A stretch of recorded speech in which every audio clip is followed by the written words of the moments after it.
Hi student, प्रकाश विद्याकुल में आपका स्वागत है। हो चुका आगाज लड़का, युग बदलने की तैयारी, जीत उसे की होगी जिसका संघर्ष है जारी। जो मेहनत करेगा, पसीना बहाएगा, मैदान जीत कर ले जाएगा। आज की क्लास में हमें देखना है कि भारतीय गणना प्रणाली में हम लोग संख्या पढ़ रहे थे। तो संख्या में आपके प्राकृतिक संख्या, पूर्ण संख्या, पूर्णांक संख्या, ये तीनों हम देख लिए थे। उसके बाद सम संख्या, विषम संख्या और अभाज्य संख्या भी हम पिछली क्लास में देख चुके हैं। अब इस क्लास में हम क्या देखेंगे, भाज्य संख्या किसे कहते हैं, परिमेय संख्या किसे कहते हैं और अपरिमेय संख्या किसे कहते हैं। ठीक है, तो आइए देखते हैं एक एक करके। ठीक है, सबसे पहले देखते हैं भाज्य संख्या किसे कहते हैं। कौन सी संख्या? भाज्य संख्या किसे कहते हैं? भाज्य संख्या जिसे आभाज्य संख्या में देखे थे, वह संख्या जो एक से कटती है और स्वयं से कटती है उसे भाज्य संख्या कहते हैं। सबसे छोटी भाज्य संख्या आपकी 2 होती है, उसके बाद 3 होती है, उसके बाद आपका 5 होता है, 7, ऐसे करते करते आपकी संख्याएं बनती चली जाती है। तो इसी प्रकार क्या करना है, हमें देखना है भाज्य संख्या किसे कहते हैं। तो भाज्य संख्या वह संख्या जो एक से कटती है, स्वयं से कटती है और किसी संख्या से कट जाती है, ऐसी संख्या को हम भाज्य संख्या कहते हैं। ठीक है, तो किसे कहते हैं? वह संख्या जो एक से स्वयं यानी जो संख्या है उससे, स्वयं से और किसी से कटती है, और किसी से कटती है, ऐसी संख्या को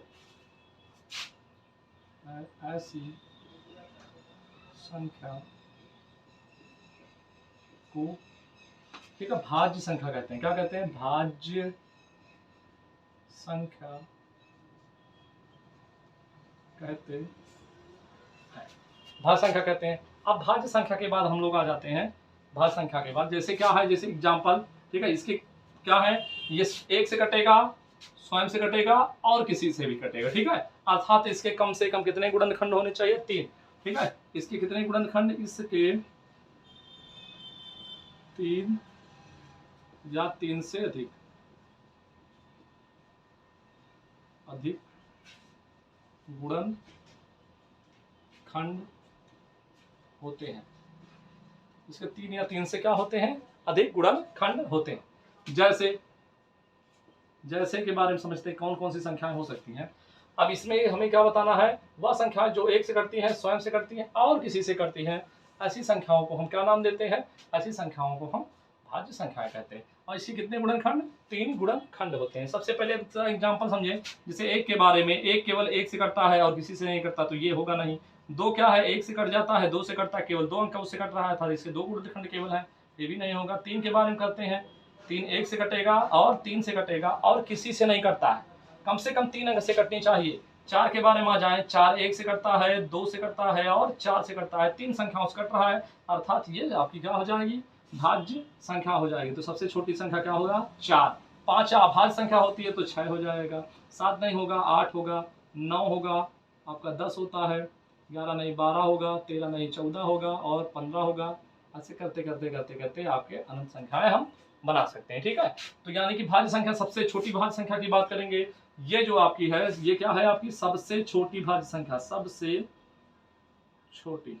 अगर भाज्य संख्या की बात करेंगे तो क्या होगा? आपका 4। और आपके 2 अंकों की सबसे छोटी संख्या, 2 अंकों की सबसे छोटी भाज्य संख्या, ये क्या है? 2 अंकों की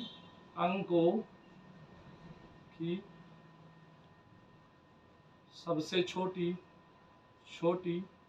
क्या है? भाज्य संख्या है, भाज्य संख्या।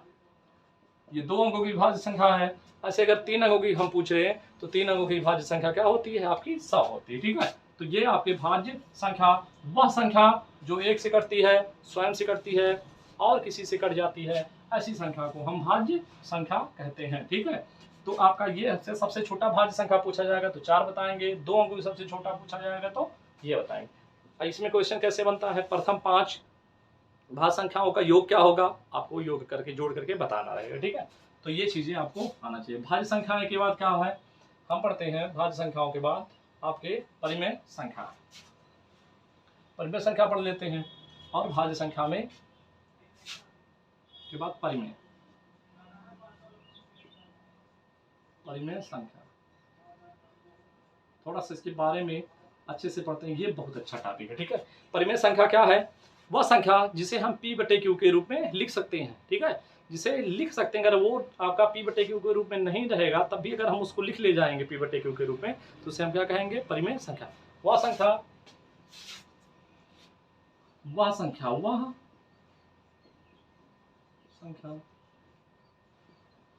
जिसे हम P/Q के रूप में लिख सकते हैं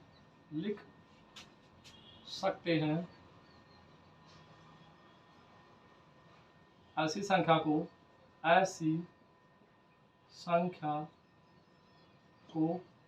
ठीक है, ऐसी संख्या को क्या कहते हैं? परिमेय संख्या कहते हैं। ये क्या है आपका? परिमेय संख्या। वह संख्या जिसे हम क्या है P/Q के रूप में लिख सकते हैं, उसे हम क्या कहते हैं? परिमेय संख्या कहते हैं। ठीक है, अब परिमेय संख्या जैसे, अब यहां पर आ जाते हैं, जैसे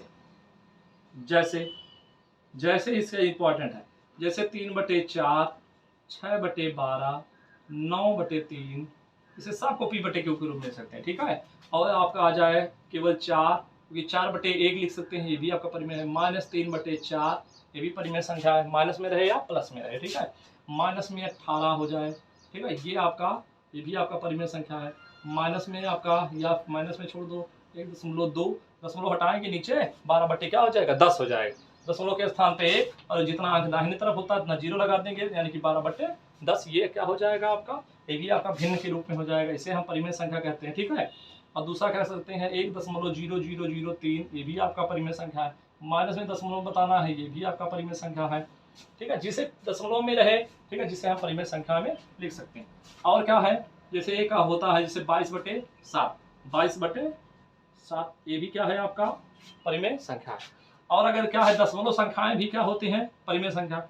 दूसरा क्या होता है, जैसे 1.1, 1, 2, 2, ठीक है, 3, 2, ऐसे करते करते बस इतना जा करके छूट जाए, या 1.02, 02, 02, 02, ऐसे क्रम से आता जाए और अनंत तक जाए। ठीक है, क्या है? दो अंक क्या हो रहे हैं? बार बार रिपीट हो रहे हैं। 2 अंकों के बाद क्या है? इस यहाँ के बाद संख्या रिपीट होना शुरू हो गया है। जब 2 अंकों के बाद रिपीट हो रहा है, जब संख्या रिपीट होती है और अनंत तक जाती है, तो ऐसी संख्या भी क्या होती है? हमारी परिमेय संख्या होती है। ठीक है, और ऐसे क्या हुआ, 7.66666 आ जाए और कहाँ तक जाए? अनंत तक जाए, तो ऐसी भी संख्याएं हमारी क्या होती हैं? परिमेय संख्याएं होती हैं। अब क्या है, जैसे आपको दूसरी परिमेय संख्या बनाना है, 11011101110, ऐसे करके हम बनाते चले जाते हैं, सब परिमेय संख्या होते हैं।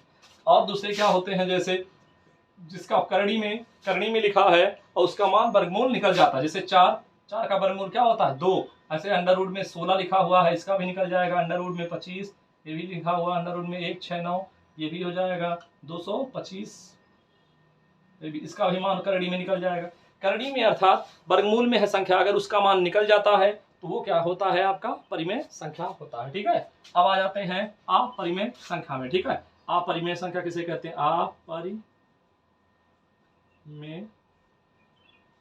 संख्या। अपरिमेय संख्या किसे कहते हैं? अब थोड़ा सा इसके बारे में समझते हैं। परिमेय संख्या वह संख्या जिसे हम अपरिमेय की बात करते हैं। ठीक है, अपरिमेय संख्या में यानी कि कोई भी संख्या है उसको हम P/Q के रूप में नहीं लिख सकते हैं। जिसे हम P/Q के रूप में नहीं लिख सकते हैं, ऐसी संख्या को हम क्या कहते हैं? अपरिमेय संख्या। वह संख्या जिसे हम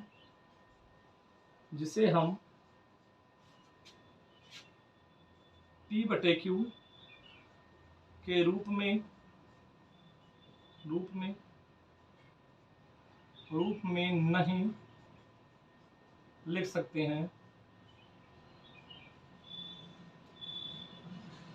नहीं लिख सकते हैं, ऐसी संख्या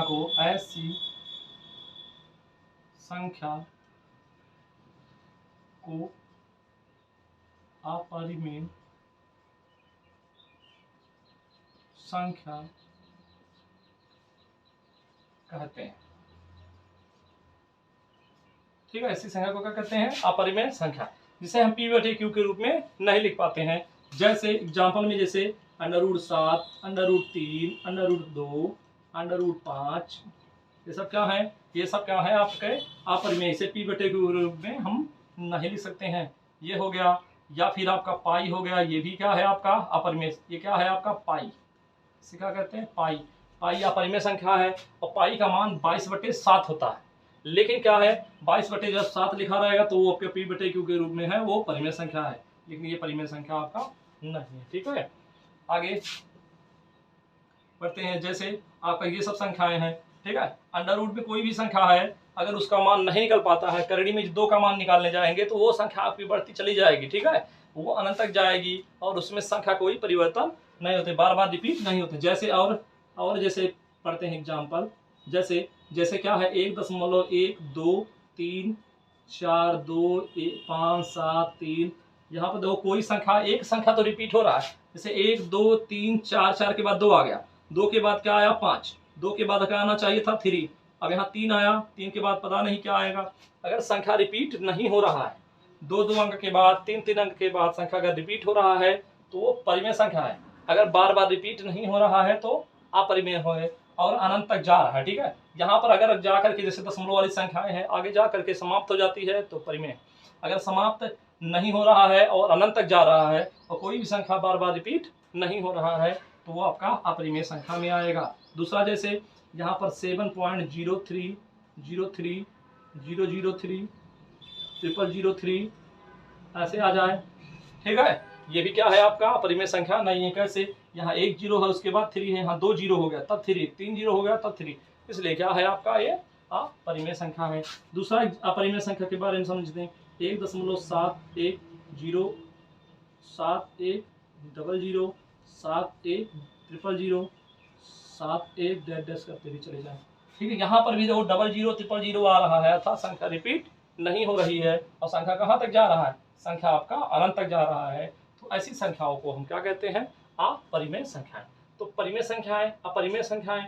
ठीक है, अब यहाँ पर एक संख्या और आ जाता है वास्तविक संख्या। कौन सी संख्या, वास्तविक। वास्तविक संख्या, वास्तविक संख्या किसे कहते हैं, परिमेय अपरिमेय जब दोनों संख्याओं को जोड़ लेते हैं, ठीक है, दोनों को एक साथ ले लेते हैं तो ऐसी संख्या को क्या कहते हैं वास्तविक संख्या। ठीक है, परिमेय और अपरिमेय में संख्याओं को कैसी संख्या, संख्याओं को वास्तविक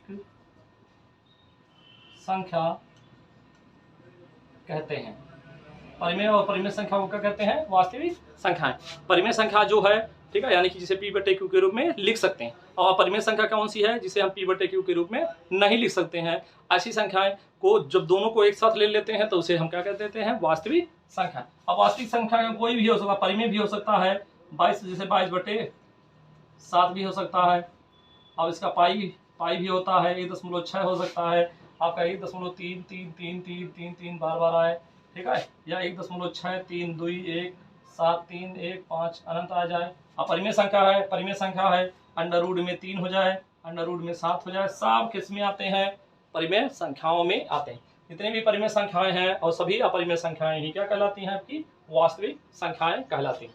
और एक नंबर आपका और एक संख्या बच गया, थोड़ा सा उसके बारे में चर्चा कर देते हैं। एक होता है काल्पनिक संख्या। क्या, काल्पनिक संख्याएं, जिसे इमेजिनरी नंबर बोला जाता है। ऐसी संख्या जो क्या है जिसका मान हम काल्पनिक करते हैं, ठीक है, जिसका मान क्या है करड़ी में माइनस जब आ जाता है तो ऐसी संख्या को हम क्या बोलते हैं काल्पनिक संख्या। ये जैसे करड़ी में -1, ठीक है, -1 हो गया, या करड़ी में -3 हो गया, करड़ी में 7 हो गया, ऐसी संख्याएं करड़ी में 4 हो गया।